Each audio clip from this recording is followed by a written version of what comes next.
नमस्कार, आदाब। मैं शाइस्ता आप सभी का हार्दिक स्वागत करती हूं अपने इस चैनल बात देश और बिहार की।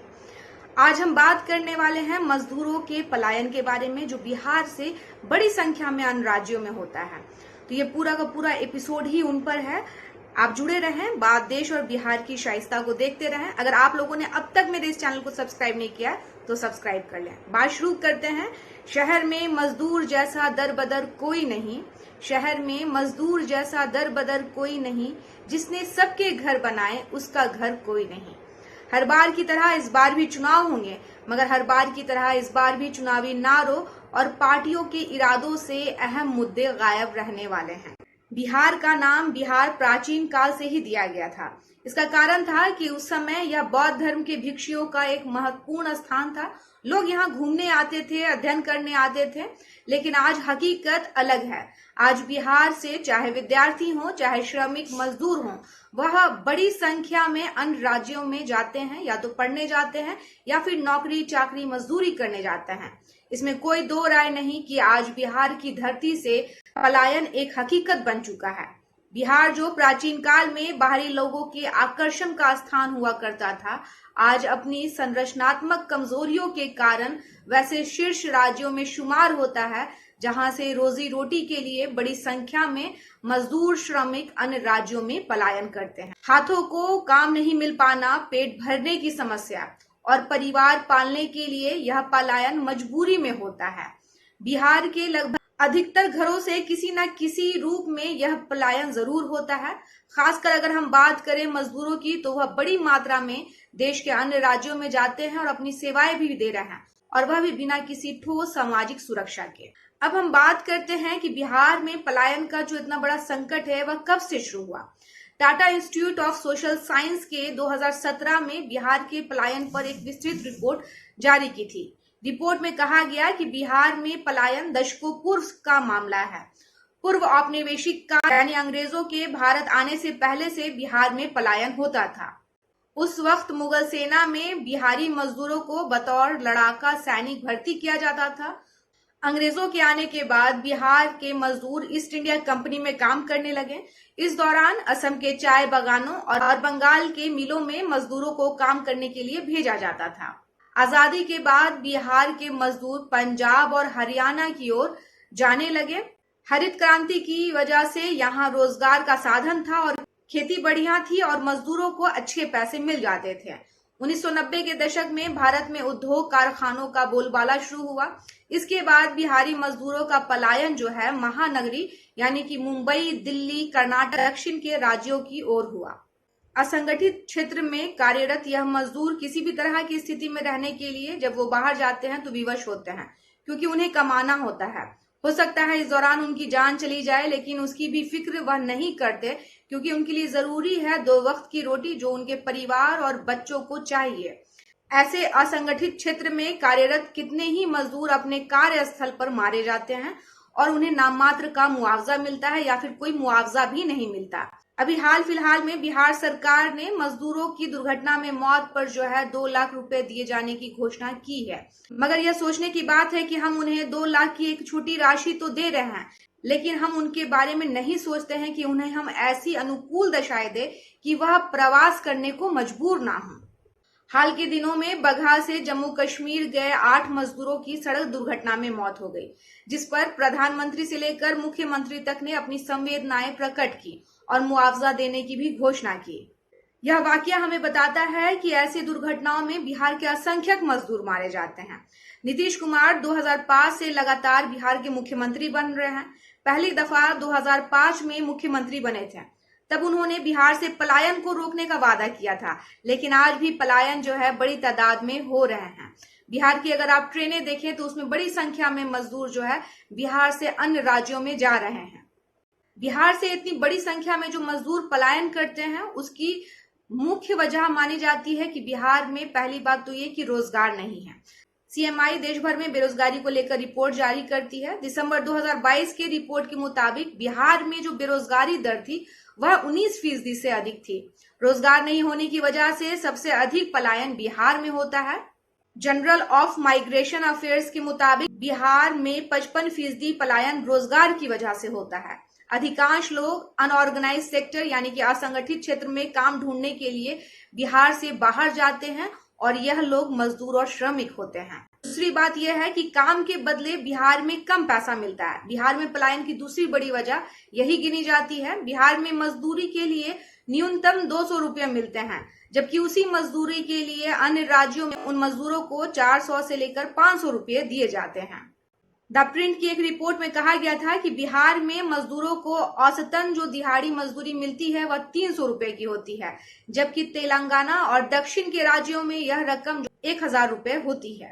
अगर आप तुलना करके देखें तो दिहाड़ी मजदूरों के लिए यह पैसा काफी ज्यादा है। यही वजह है कि मजदूर बिहार में ना रहकर दूसरे राज्य चले जाते हैं। इसके अलावा बिहार में काम का नियमित यानी कि रोज नहीं मिलना पलायन की एक बड़ी वजह है। यहाँ पर मजदूरों को रोज काम की गारंटी नहीं मिलती, जिसके कारण उन्हें बाहर प्रवास करना पड़ता है। आपने अब तक जाना कि पलायन कितनी गंभीर समस्या है और इस पलायन को लेकर के हमारे मुख्यमंत्री नीतीश कुमार जी बहुत कुछ बोल चुके हैं। अगर हम बात करें उनके बारे में, नीतीश कुमार जी के बारे में, तो उन्होंने कहा था कि बिहार के लोगों को प्रवासी मजदूर कहा जाता है। यह कितना दुखद है कि अपने देश में ही बिहारी बाहरी बन गए हैं। आप लोगों के लिए यहीं पर रोजगार की व्यवस्था करेंगे, आप लोगों को कहीं जाने की जरूरत नहीं है। ऐसी बातें कही थी नीतीश कुमार ने 23 मई 2020 को पटना के एक कार्यक्रम में। इसके अलावा नीतीश कुमार ने ऐसे अन्य मौके पे भी एक और बात कही थी। उन्होंने कहा था कि ऐसा बिहार बनेगा कि बिहारी कहलाना अपमान नहीं, सम्मान की बात हो जाएगी। हम बिहार में रोजगार और धंधा वापस लाएंगे और लोगों को यहीं पर सारी सुविधा मुहैया कराएंगे। बिहार अब आगे निकल चुका है। यह बात नीतीश कुमार ने 22 मार्च 2006 को पटना के गांधी मैदान से कही थी। बिहार से मजदूरों के पलायन को रोकने का वादा करने वाले नीतीश कुमार 19 साल से मुख्यमंत्री हैं और अब वह इस पर चर्चा भी नहीं करते हैं। बिहार में पलायन की समस्या खत्म करने के वादे से लेकर नहीं खत्म होने की कहानी बयान करती उनके 19 साल के मुख्यमंत्री काल के 3 महत्वपूर्ण घटनाएं हैं, जब बैकफुट पर नीतीश कुमार जी की सरकार आ गई थी। पहली घटना है जब महाराष्ट्र में हिंसा भड़की थी। शिवसेना अलग होकर नई पार्टी बनाने के बाद 2008 में राज ठाकरे ने उत्तर भारतीयों को महाराष्ट्र से बाहर करने के लिए अभियान छेड़ दिया। इस दौरान उनके कार्यकर्ताओं ने जमकर हिंसा किया। इसी दौरान 2 उत्तर भारतीय युवकों की मौत हो गई। युवक की मौत के बाद महाराष्ट्र से बिहारी मजदूर भागने लगे। पूरे राज्य में अफरा तफरी का माहौल बन गया था। इस मुद्दे पर उस वक्त नीतीश कुमार, लालू यादव और रामविलास पासवान ने प्रधानमंत्री मनमोहन सिंह से मुलाकात की।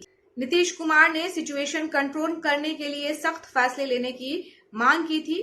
पासवान ने राज्य सरकार को भंग करते हुए महाराष्ट्र में राष्ट्रपति शासन लागू करने की मांग की थी। इसके बाद मुख्यमंत्री नीतीश कुमार ने बिहार में ही लोगों को सुरक्षित रोजगार देने का वादा किया था। कोरोना महामारी में सबसे ज्यादा प्रभावित होने वाले बिहार के मजदूर ही थे। कोरोना और लॉकडाउन में पलायन जो हुआ साल 2020 के मार्च में, कोरोना वायरस की वजह से केंद्र सरकार ने लॉकडाउन लगाने का ऐलान कर दिया। लॉकडाउन का सबसे ज्यादा असर बिहारी मजदूरों पर ही पड़ा। लॉकडाउन के दौरान राज्य सरकार ने 17 लाख प्रवासी मजदूरों के खाते में 1,000 रुपए की राहत राशि भेजी थी। यानी सरकारी आंकड़ों की माने तो 17 लाख उस वक्त प्रवासी थे जो सरकारी रिकॉर्ड में दर्ज थे। बाद में सरकार ने इन मजदूरों को लाने के लिए ट्रेन, बसों के परिचालन की अनुमति देने की मांग की थी, लेकिन इससे पहले ही लाखों मजदूर जो थे वह पैदल ही बिहार की तरफ कूच कर गए थे। लॉकडाउन के पलायन के बाद नीतीश कुमार ने एक सार्वजनिक बयान दिया था और कहा था कि बिहारी मजदूरों को प्रवासी कहना बुरा लगता है। देश के किसी हिस्से में अगर मजदूर काम करने जाता है तो यह उनका अधिकार है। इसके अलावा गुजरात से भी कई लोगों का पलायन हुआ था। साल था 2018 और महीना अक्टूबर का। गुजरात के एक कस्बे में 14 माह की एक लड़की के रेप और हत्या का मामला सामने आता है। इस मामले में पुलिस एक बिहारी मजदूर को गिरफ्तार करती है। मजदूर के गिरफ्तार होने के बाद गुजरात में शुरू होता है बिहारियों के खिलाफ मारपीट का अभियान। देखते देखते हजारों बिहारी मजदूर अपने घर भागते हैं। कुछ सफल होते हैं और कुछ वहीं रह जाते हैं। घटना के बाद खूब राजनीति होती है। मुख्यमंत्री नीतीश कुमार बयान जारी करते हैं और कहते हैं कि जो जहां है वही रहे, कोई दिक्कत नहीं होगी। केंद्र सरकार भी एक्टिव होती है और मजदूरों को सुरक्षा देने का वादा करती है। 2005 से आज 2024 यानी 19 साल हो गए और हम देखते हैं कि आखिर ये पलायन की तस्वीर कितनी बदली। नीति आयोग ने बिहार की गरीबी को लेकर 2022 में एक रिपोर्ट जारी किया था, जिसके बाद पूरी सरकार गुस्से में आ गई थी। नीतीश कुमार के मंत्री ने सदन में ही आयोग की रिपोर्ट पर सवाल उठा दिया था। नीति आयोग की रिपोर्ट के मुताबिक बिहार में अब भी 51.9% लोग गरीब हैं। आयोग ने यह रिपोर्ट स्वास्थ्य, शिक्षा व स्टैंडर्ड ऑफ लिविंग को आधार बनाकर जारी किया था। 2005 में बिहार में गरीबी दर लगभग 54% के आसपास थी। यानी पिछले 18 सालों में गरीबी मिटाने की भले लाख कोशिशें बिहार में हुई हों, लेकिन आंकड़ों में ज्यादा परिवर्तन नहीं आया, क्योंकि लगभग 51% अब भी गरीब लोगों की संख्या थी बिहार में। सरकार का कहना है कि गरीबी नहीं हटाने की मुख्य वजह विशेष राज्य का दर्जा नहीं मिल पाना था। 2020 में Indian institute of population science ने एक रिपोर्ट में दावा किया कि बिहार में हर दूसरे घर से पलायन हुआ है। 6 प्रमंडल के 36 गांवों में किए गए इस सर्वे में दावा किया गया कि ओबीसी, एससी और एसटी समुदाय लोग सबसे अधिक पलायन करते हैं। होने दो चरागा महलों में, क्या हमको अगर दिवाली है, मजदूर हैं हम मजदूरों की दुनिया काली है। 2005 से लेकर 2024 तक आज भी बिहार के मजदूरों की दशा लगभग वही है। उन्हें खाने पीने के लिए, अपनी जिंदगी चलाने के लिए, सुरक्षा के लिए जो है अन्य राज्यों में पलायन करना पड़ता है।